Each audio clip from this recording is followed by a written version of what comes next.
Hey, Sam, guess what? What? We ain't getting swept this year. No, we're not.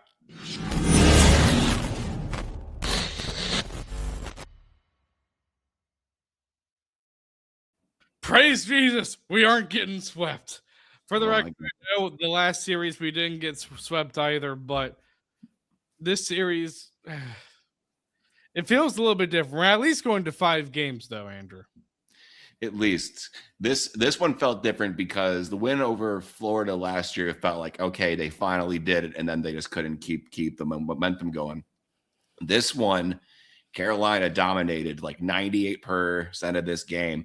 And Montreal, hats off to them, man. They got something about them where if they get an opportunity, they're gonna bury it. And when Anderson puts in that second goal, especially just the way he scored it, even me with how optimistic and I ain't worried about it as I was in the first podcast we did on this series. Started feeling like, man, maybe this curse thing is real. I know, and we'll get to that. But remember, first things first. We have a great partnership with SeatGeek. You get $20 off your first purchase if you use promo code Caniac Report. All one word. It's a great deal if you're trying to save money on tickets. We know there's going to be another home game because there's at least going to 5 games, Andrew, and it's going to be on a weekend too. So even better, it's going to be on Friday because we play at Montreal Monday and Wednesdays. And another thing too, if you're watching us on YouTube, please hit that like button, hit that subscribe button, hit that notification bell so you never miss another episode. And if you're listening to us wherever you get your podcasts, please leave a rating and a review. And Andrew, let's get to recapping the game. One thing I do want to say, it was very, very awesome to see the 2 former players of the Hurricanes sound the siren with Chad LaRose and Eric Cole. Yeah, and 2 guys both with some history against this Montreal franchise. Eric Cole in particular, going back to 2002. The BBC line was such an important line there. It was. And Rod's got to love having those guys still around. Just the camaraderie that was on that group. But yeah, I think that needs to be the move going forward because, we talked about this. I'm a Duke fan. You're a UNC fan. Yeah. I'm going to say it with my whole chest. Keep your NC State mojo away from my hockey team. You might get some insults on that, Andrew, just because you can tell. No, I think the majority of Canes fans are probably State fans. That's why I think. Oh, and I've got nothing but love for NC State. Little fun kind of lucky fact about, for those maybe this is your first podcast. I live up in Boston, so whenever I do come down, I make a point to go to a game, and I was actually at the game against, I want to say it was Florida, where NC State beat Duke in the ACC tournament, and my brother and I, both big Duke fans, just kind of looked around and was like, you know what, I'm happy for you guys. Yeah, definitely. Well, Andrew, NC State fans know that they're cursed, so I don't think they're gonna be mad at me. Wolfpack ain't for soft people. It's the Eastern Conference Finals for them every single game. Yes, it is. Well, Andrew, I mean, if you do come down again, I know this is a big what if and all, but if the Hurricanes make it to the Stanley Cup, maybe you can come down for a game or something. I might have to, man. That might be where. Hey, boss man. Yeah. I have to go on a pilgrimage per se. Yep. I wouldn't. Hey, listen, Andrew. If I was your boss, I'd be like, you know what? Go ahead. In fact, I'll pay for your tickets. My employers are very cool people, but I don't think they're paying for yeah, I know. That's what the paycheck's for. Yeah, exactly. All righty. So, period number 1. Andrew, this Canes team, obviously in the last game, we know it was mainly the collapse in the first period after that first goal that mainly caused them to lose that game. First period, they played like they did in the second period in the last game, a lot more confident. They were a lot more dominant, and it is in that period. And I've noticed this, Andrew, with Montreal. They do not do well defending an early goal in a period. No, you can tell that Montreal kind of wants to turn it into a bit of a track meet, and that comes with kind of consistently keeping the play open. Whereas Carolina, we know they're perfectly content with sending the puck in deep, holding it behind the opponent's net for 2 minutes, and then creating something out of it.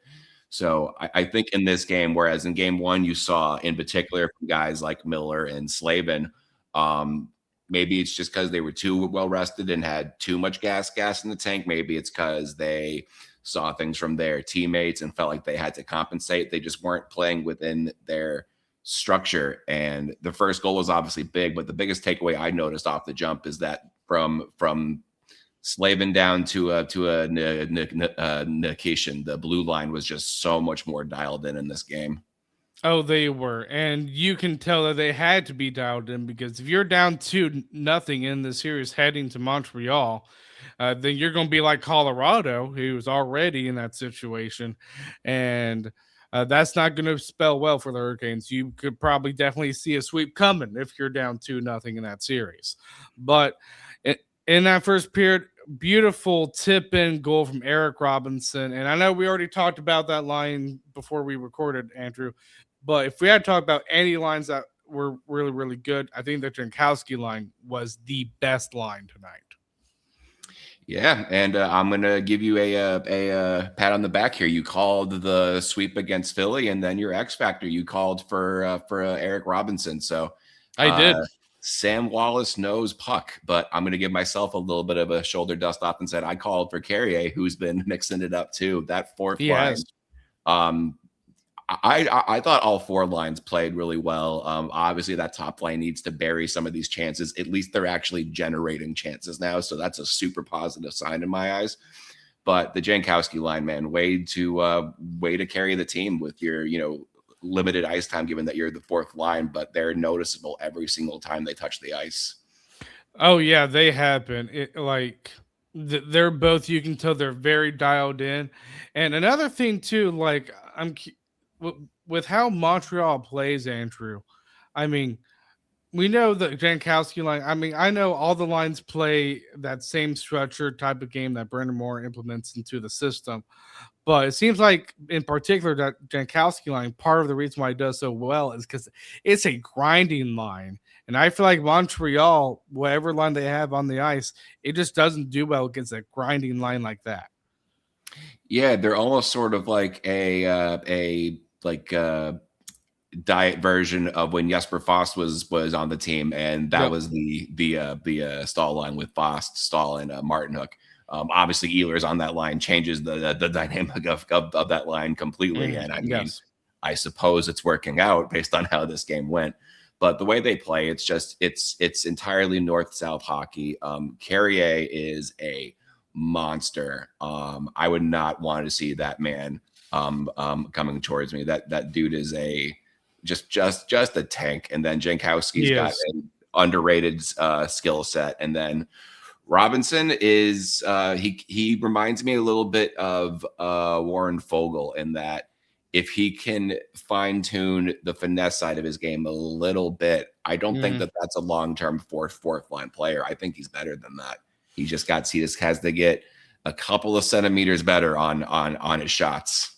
Yes, he definitely does. But what a gorgeous tip that was. Makes it 1-0 Carolina pretty early on. And then 8 minutes after that goal, you do have Josh Anderson scoring his first goal of the game.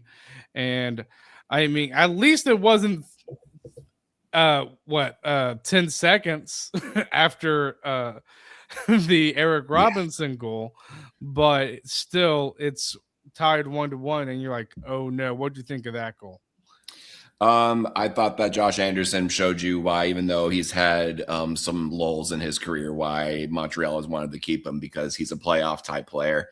That being said, I know after the Canes scored their first goal, you were kind of like waiting for that pushback, and I think Freddie had to. Well, not Freddie. Freddie had to do anything. The defense held serve for long enough that even though it was a tie, it didn't have quite that same gut punch feeling that the last one did. And I thought the Canes did a good job not panicking and just sticking to their game the entire 60 minutes plus. Yes, and honestly, in like Anderson's defense for a second there, like that puck was tipped off of Nikishin's skates, I believe, and went in. And there's nothing Anderson can do about that. I mean, you probably need to defend a little bit better, but regardless, it's one of those goals where there was a lot of puck luck involved for Montreal there. Oh yeah, for sure, and like you can tell just by how the little quick exchange that Nikishin and Freddie had immediately after the goal that it's not Nicky's fault. He's trying to get in the way of the shot. But what's becoming a concerning trend is because we saw this a bit during the regular season, and it looked like they had kind of remedied this, but it's showing its ugly head again so far these 2 games in the series that from their own zones face-off dot to center ice has just been a house of horrors for this team. And while they're trying to clear pucks and get into transition, they're doing these just mental lapses that are creating the chances. I think if you take out 2 or 3 pretty easily avoidable mistakes in this game, this is a 2-0 win. Oh yes, definitely. And obviously it's tied 1-1. I believe it's in that first period too, where you had Dobesh knock the net off, and of course no call there. Yeah, there were high stick on Carrier, no call. High stick on Carrier. Apparently, you can try to neuter one of our defensemen, and it's only a minor.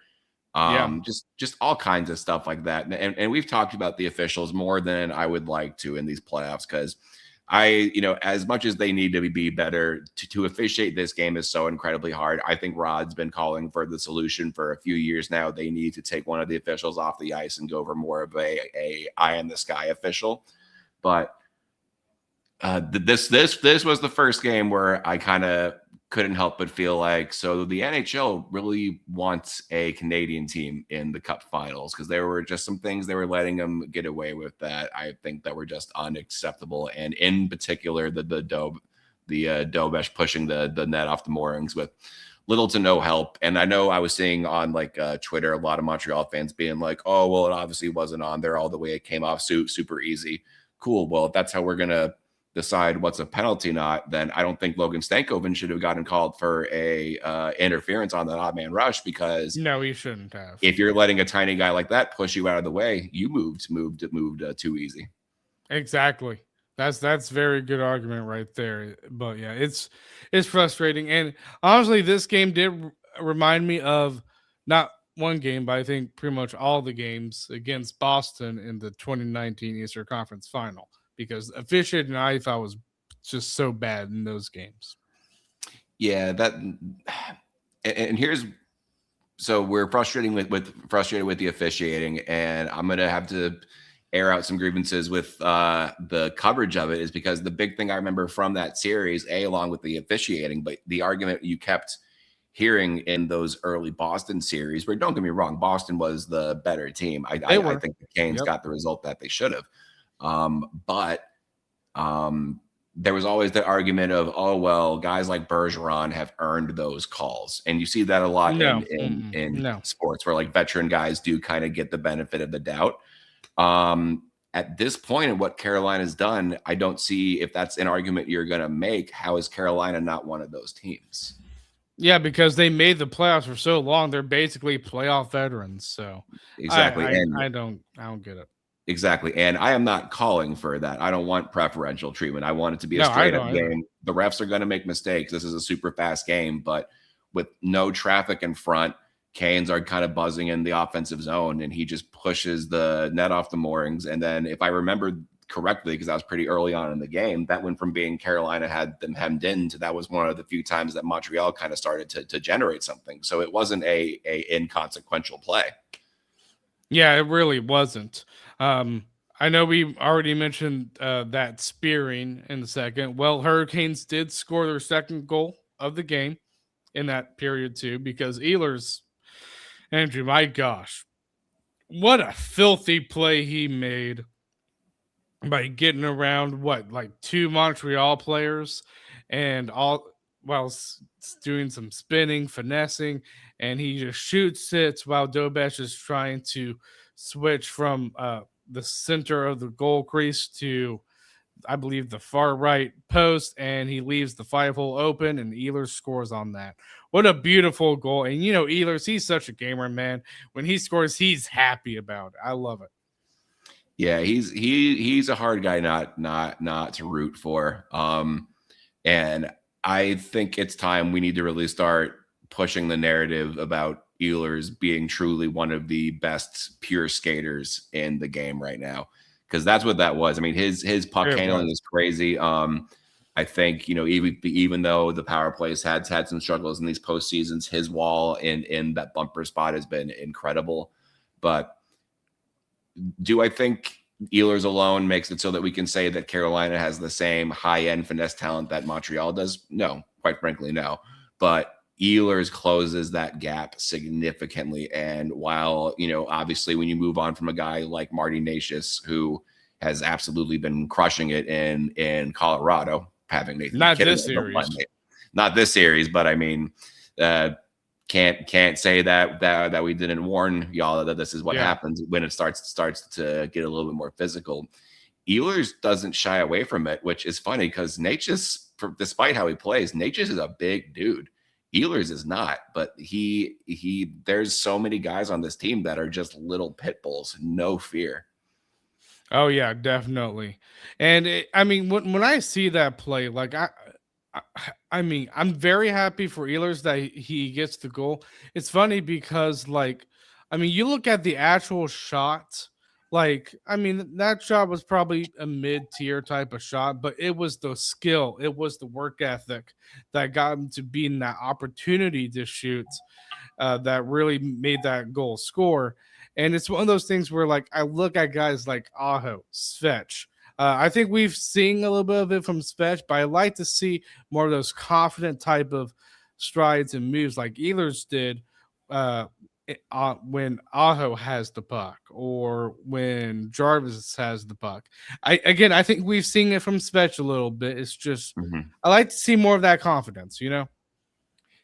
Yeah, I agree with you, because what can happen on plays like that, like you're right, it wasn't a particularly great shot, but sometimes if you have the confidence to still put the puck on net, like I understand Dobish kind of being caught off guard that a Yes. shot got through in the first place, because all things considered, it was defended relatively well. Ehlers is just that good of a skater with that much Yep. puck handling skill that he was still able to get enough of a piece of it. But I like that you mentioned Svetch. I thought Svetch was very impactful in this game. Again, that line in general, we need to see them start converting on these chances. But I do think that line is trending in the right way and very quickly. Obviously Jarvis gets a goal in the first game. That was kind of a not a lucky goal, but he got a good bounce in the middle and Jarvis was able to bury it. Those three just need one of these plays that they're creating to just work so that they can exhale. And I think that they are banging on the door right now. And if they can get going, if that can be, that's the only missing piece, I think, from this team being able to not only get out of the series, but maybe make it like an actual like run at this thing. If they can get going, look out. Oh yes, definitely. And I do want to mention the Stankoven line. Stankoven line has been a little bit quiet in this series compared to other series. Um, I it's not like they're doing bad. I just think they're kind of like the Aho line of the previous two series. Not doing bad, but not hurting the team either. Right. And you're okay with that from this line, especially because they all but carried you through the first two. Now it's for the rest of the Yes. team to step up. And that's, kind of one of the really cool things about the NHL playoffs is that just the matchups and how every series is Hmm. different. You're going to see certain lines pop off, and in this one, maybe it's going to be that fourth line. How cool would that be? That the fourth line is what breaks the curse. Knock on wood. Yeah. Um, But Stankoven, there was one play that I thought really encapsulated just the greatness that is Stankoven. He was going for a hit full speed, and the Montreal player showed great awareness and sidestep him in. Stankoven just barrels in to the boards on his own force and didn't even blink, was right back on chasing the puck handler. That kid is tough as nails, man, because there's no doubt He that is. hurt. That hurt Oh, bad. yeah, it really must have hurt. I remember you mentioned you touched on it a little bit earlier, a few minutes ago, Andrew. But the power play. I do want to talk about power play and penalty kill. Penalty kill has been excellent with this Mhm. Canes team. It always has been in this playoff run. Really been a great strength. Power play, Andrew. It seems like they're trying to find the perfect shot. Yeah, I think especially in the middle of this game, you could tell Montreal had maybe gotten in their heads a little bit from game Yep. one with just Hmm. how, quite frankly, I didn't know that they had this in them. I know they have good players, but the stick checking on shots and the shot blocking in that way has been very impressive. So maybe just kind of overthinking it. That being said, I did think that there were a couple of power plays in this game for Carolina that even though they didn't score, you needed to at least generate momentum. And I think that they at least were able to do that in this game. Oh yeah, they did. But obviously, you do want to see that power play convert eventually. Even though they probably should have had at least a 4 minute power play heading into that third, but we already Right. talked about that. And in the third period, Andrew, I mean, you can tell Montreal was kind of pushing back a little bit in that third period. There's a lot more for Montreal, and you can tell they wanted to try and win this game. And then you have Josh Anderson scoring his second goal. I would say the only thing I didn't like about that goal, it wasn't so much Anderson, it was the fact that I didn't like Miller's choice of kind of kneeing himself to the ice, of letting Anderson into the crease like that. Yeah, hindsight 2020. Obviously, the things are pretty intense, but Yeah. Mhm. if that's the one blunder Miller had, because he made a couple of really outstanding defensive plays, and then hate to get a laugh at our guy. I mean, we can do that because they won. Otherwise, I'm not talking about it this way, obviously. Oh yeah. But Aho did his best to try to get Anderson out of the crease, and it was just like watching a little brother run into the big brother moment. Just puts his whole weight into it, and Anderson's able to get through it. So um Aho in that situation, I think playing the puck needs to be your move. I respect Yeah. the hustle, Mhm. but I don't think that dad strength has kicked in quite yet for you. No, it hasn't. It's just frustrating because when they tie it, actually, before they tie it, us Canes fans were like, okay, we have hope. We might win this. We're up 2-1. If it wasn't for that puck luck type of goal for Anderson's first goal, we might be up even 2-0. And then you have just the massive humanity, as John Forson would say, right in front of Anderson, and Josh Anderson finds the loose puck and scores. You can tell that really deflated the Hurricane fans there.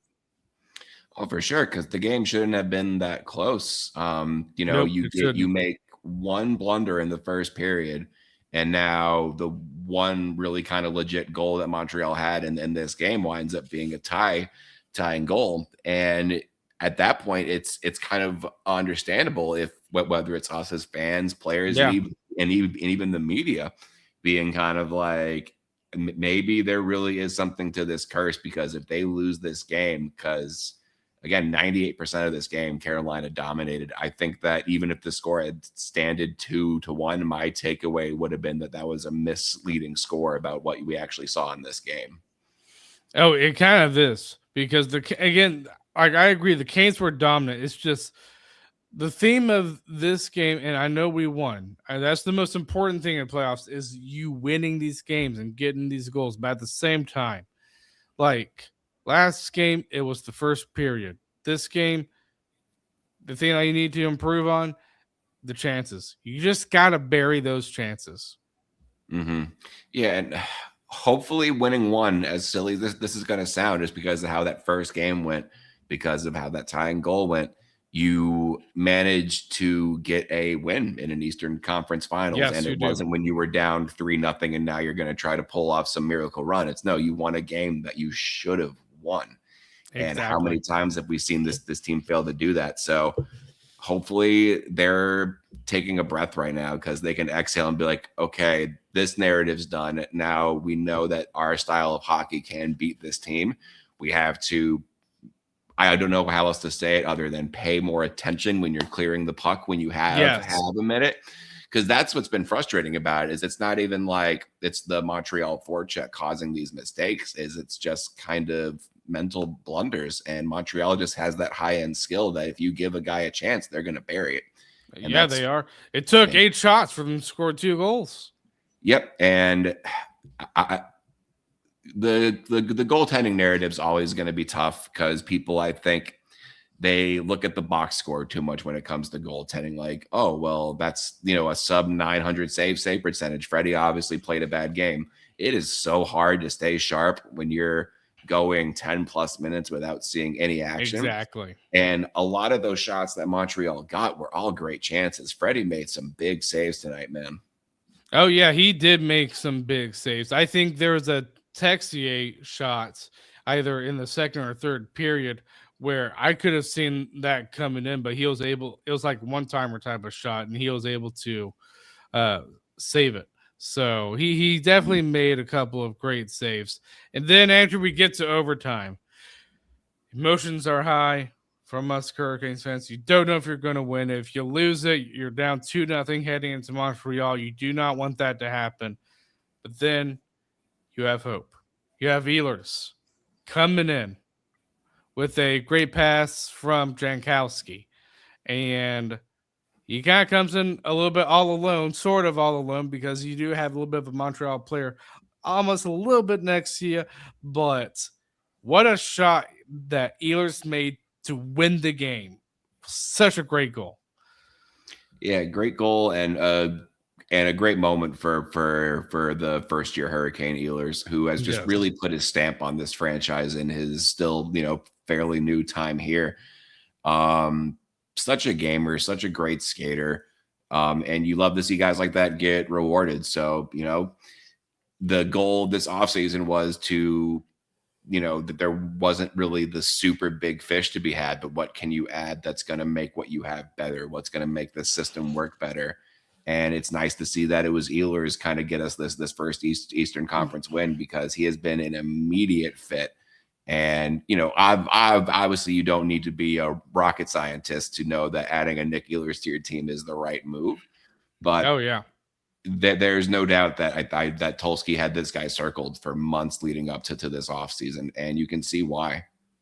Oh yeah, definitely. And I mean, we've been linked to before Ehlers has come here, Andrew.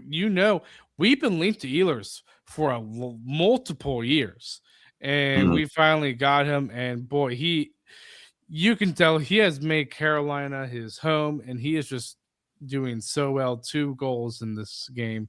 Congrats to him for getting the game-winning goal. Well, Andrew, we are heading to Montreal for the next 2 games, and even though we lost one here at home, you probably need to win one at least over there, whether it's in the next game or the game after that. I think the Canes should hold themselves to up to taking both. Montreal has struggled at home.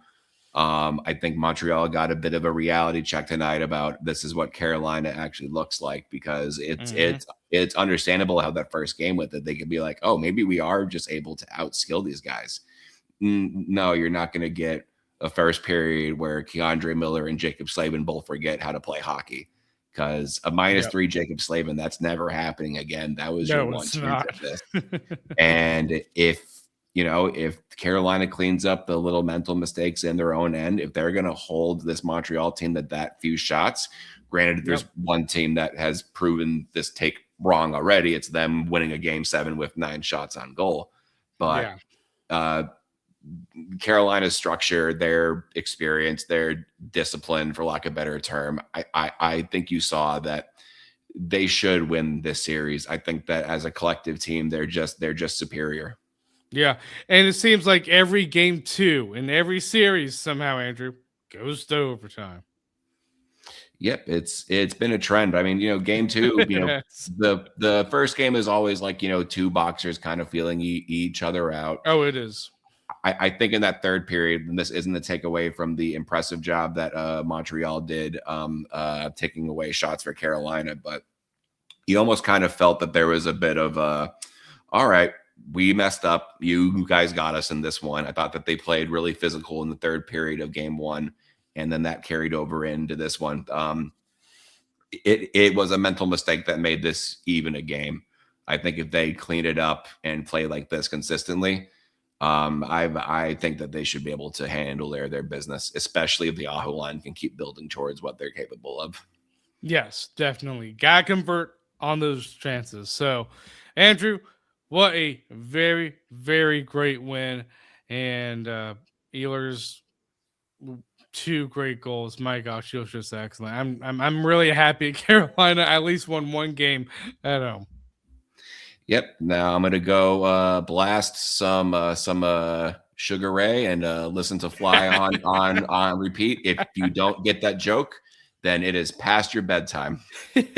That's just so funny. Oh, by the way, I know I'm getting a little bit sidetracked here, Andrew, but there's a video that came out, I think, on X of some Canes fan wearing a Habs and 4 jersey. And did you see that? Man, I'm not even mad. That is so funny. Yes, and Well he played, got a sir. few Hurricane players to look at it. Mhm. Aho was like, "Oh, you're wrong," and I think Jarvis was like, "No, I don't like that jersey." Yeah. Slavens was, I thought, a little bit funny because you can tell he kind of faked the signature on it, and he's like, "Have a good day." And then Delorier, oh, his reaction was the best. Delorier was like, "What was that jersey say? Canes in 4?" And the Canes said, "No, Habs in 4." And Delorier's like, "Oh, I'm getting out of here. See ya."